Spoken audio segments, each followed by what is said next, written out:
Hey guys, I'm Joshua Clay with Woke Action-Based Coaching Systems, and here we're going to learn a kettlebell deadlift, okay? Now, a lot of times, people will butcher the deadlift pattern, okay? The deadlift pattern is just a primary variation, the primary movement pattern of a hinge, okay? So a lot of people too often will move directly into a barbell deadlift without having actually mastered the actual hinge movement pattern, okay? So we're gonna start off by mastering it with a kettlebell deadlift, okay? So with a kettlebell deadlift, some major cues we want to think about, all right?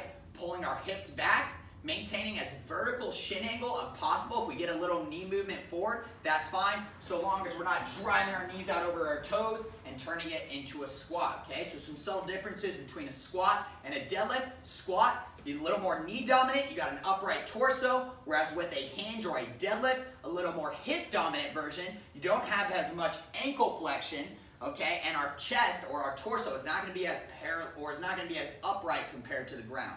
So what I want to do is I want you to get set up in this deadlift position at the bottom, okay? So my feet are just outside hip width.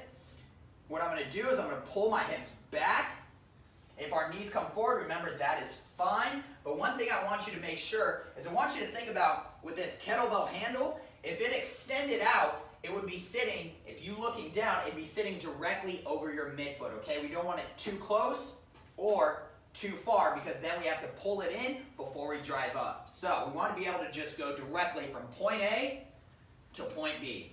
So I'm going to get set up, kettlebell between my mid feet. I'm going to pull my hips back. Now next cue, we want to put our armpits in our pockets. And you should see that cue in your client onboarding manual, okay? So remember the armpits in the pockets, what that does is it stabilizes, it engages our lat and stabilizes our shoulder.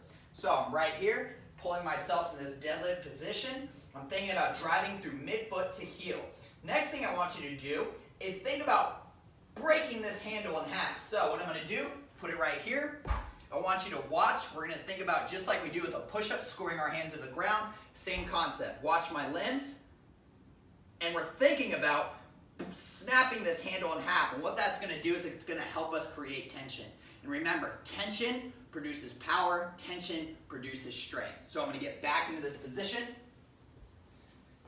right here, and what I'm going to do, armpits in the pockets, got a nice straight spine, my chin is tucked down instead of overextended, breaking this handle in half, locking my hips out underneath my shoulders, and standing tall, okay? Coming back down, my first movement, just like we did when we first started, pulling my hips back. You'll notice this kettlebell is almost in line with my shins. Same thing right here, okay? We want to make sure we're not driving those hips excessively forward and putting any unwanted or unneeded stress on that lower back. So we're standing tall.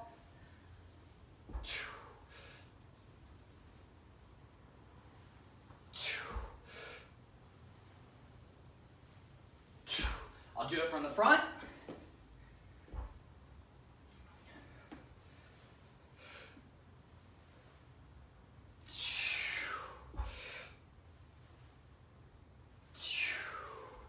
Driving our knees out, not getting any collapse of the knees in, and that is a kettlebell deadlift.